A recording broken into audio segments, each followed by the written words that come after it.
Hey, what's going on, guys? Today we're going to do another SEO audit because I just am on a roll with these SEO audits. I love doing them, and I have to do this one anyway, so I figured I might as well make a video about it. Today we're going to walk through an audit of an apartment rental website. Sorry, I have two monitors going here. This is the site. It's called Broadway Palace Apartments. It's located in Los Angeles, I think downtown Los Angeles. I'm not totally sure. Let's look that up actually. Oh yeah, South Broadway, Los Angeles. So yeah, it's in downtown Los Angeles. A really big established apartment complex. As you can see, it's very lavish, luxurious, and they're doing a phase 2 renovation right now, I guess. Phase 2 coming early 2018. So they want their SEO to be improved, and that's why we are doing this audit. So currently we have them, they're already a client of ours, and we're tracking several keywords in Authority Labs. And for those who haven't used Authority Labs, it's a great software for tracking, if you're tracking lots of keywords for clients. So if you work at an agency or if you have your own freelance business and you have many clients, a lot of keywords to track, this is a super useful tool. You just enter the keywords and it will show you its current ranking. It'll show you its volume according to Google, how many times people are searching for the keyword each month. So 210 times a month, 590 times a month, 12,000 times a month. And it's just a really nice way to organize stuff, especially when you're with an agency. Anyway, let's begin. First things first, I like to open up my notepad file. God, so many notepad files. Okay, let's move it back over here and begin. Like I said, here's the website. It's a pretty well-known community. So there should be a lot going on here. First things first, we open up our Moz Bar. I showed you that in the last couple of videos. Great tool for analyzing websites, analyzing web pages. Shows you all the pertinent SEO information you need, like H1 tags, H2, if there's any meta keywords, which there are, which we don't really want. Meta keywords are relatively pointless. So we're going to actually make a note of that because we really don't want those. If anything, it gives your competitors a competitive edge because they can see what keywords you're targeting. So meta keywords need to be removed. And we can see they have an H1. That's really good. Downtown Los Angeles apartments. So clearly they're targeting that term, downtown Los Angeles apartments. And we can see, if we go back here to Authority Labs, we can see that that is in fact a term that we're targeting, and they're ranking pretty well for it. It's a very competitive term. It has almost 7,000 monthly searches, and they're currently on page 3 for it. So that's pretty good. And this is something that we'd want to continue to target, because if we're position 24, which is about page 3, that means that with a few maneuvers here and there, we could probably boost that up to page 1, or at least high page 2. So it's important to note, even if you're not on page 1 yet for these terms that they're targeting, if it's within striking distance, like this one's probably too low. We're probably going to want to reevaluate this one. Plus, it's been trending downward in the past 90 days a lot. So this isn't a good one. We'll want to replace that. But for these that are relatively stable, down 4 slots, but that's nothing. These in the 20s, we're going to want to continue to target, and we're probably going to want to make those, turn those into like keyword landing pages, or just make sure that we're optimizing an entire page for each of these terms, because I think we could do a lot with downtown Los Angeles apartments if we build content around it and make that a main focus. All right. So I'll make a note of that as well, since we're looking at Authority Labs. So yeah, let's make notes of the keywords we need to nix here. So out of this list, if you can kind of read that. Out of this list, this one is too low. We can already see that, and it's been trending way down. It's very competitive, so that's probably why. Either way, we're going to want to get rid of it. So, and when I say get rid of it, that just means we're going to want to target other terms instead of it. So, keyword targeting suggestions. This was apartments in LA. No more apartments in LA. Place. Let's just do it like that. And the other ones aren't bad. I think we might want to do something with these because these are very similar keywords. And this one has a really low search volume. But Google's going to treat this and this as the same term, essentially.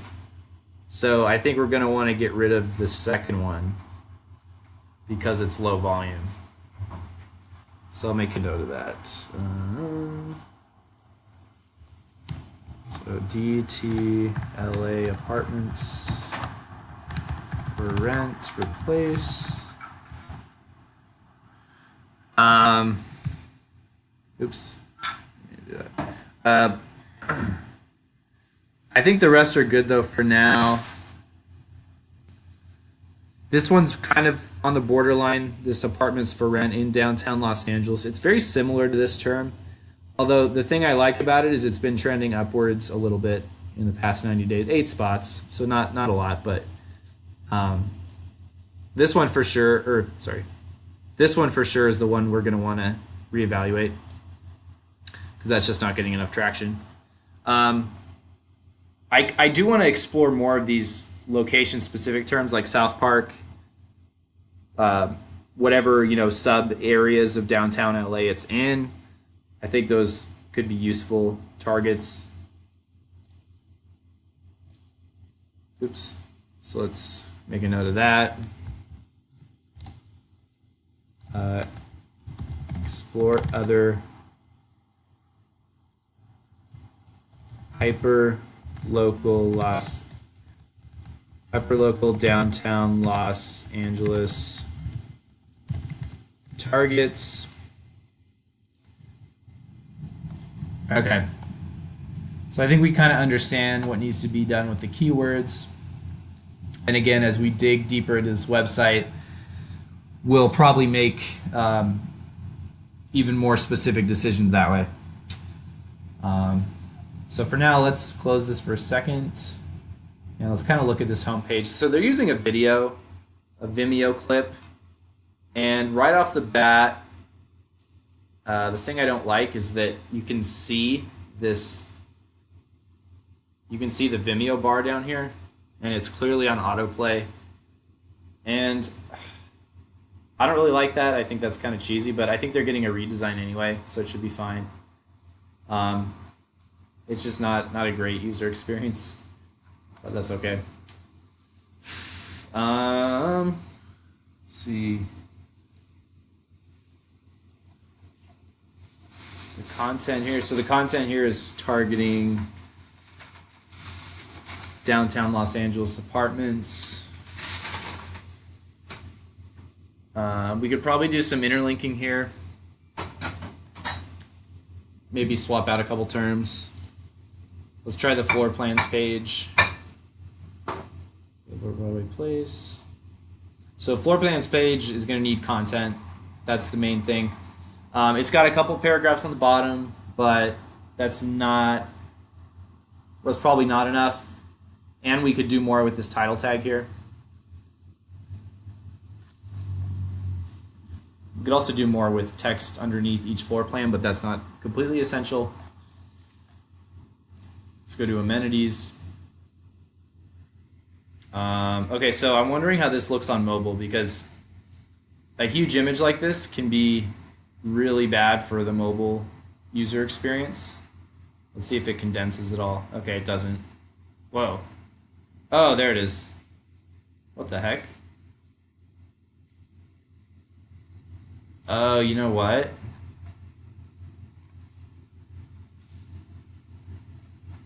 Are they hiding elements on mobile? I think they are. Interesting. All right, well, in any event, view our neighborhood. Okay, so here's interlinking to the neighborhood.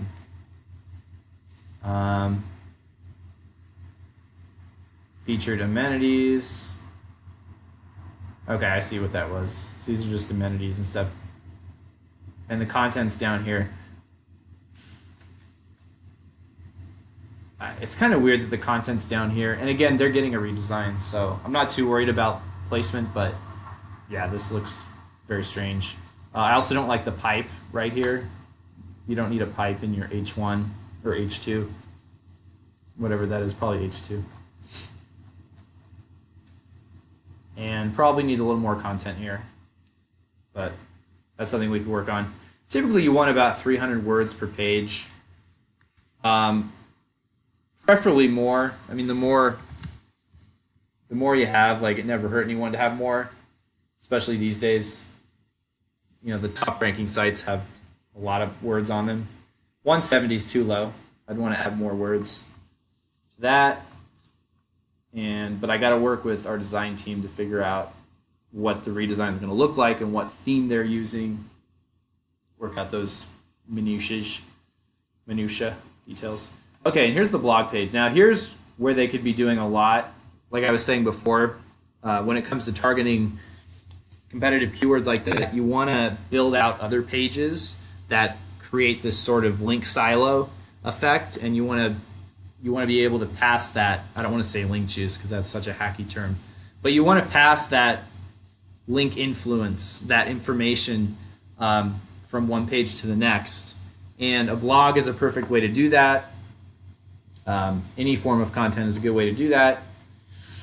But clearly here, they're not doing much, right? They're linking out. They have some external links, which is fine. But this is just, this is way too short. They need more content here. So I'd want to get together with the content team, with my content team, and try to work this out.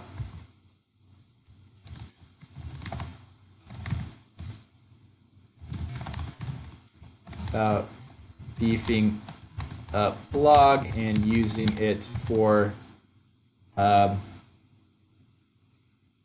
internal linking for yeah, it's fine for now. Internal linking strategy.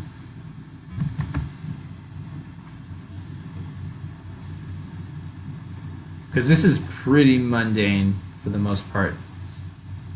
And okay, so they have an apply now.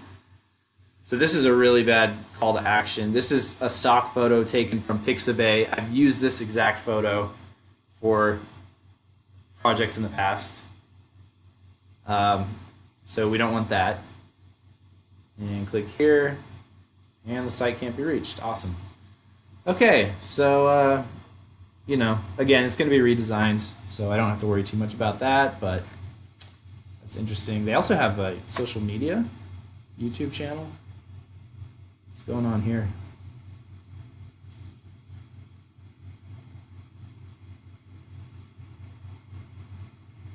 Oh. Excellent setting to catch some sun. I don't think you can hear that. Okay, well that's kind of cool. All right, so anyway, that's where we're at. And so the next step will be keyword research, which I'll probably split up into the next video. Keyword research is its own animal as far as I'm concerned. So I'm going to do that next, and I will see you next time.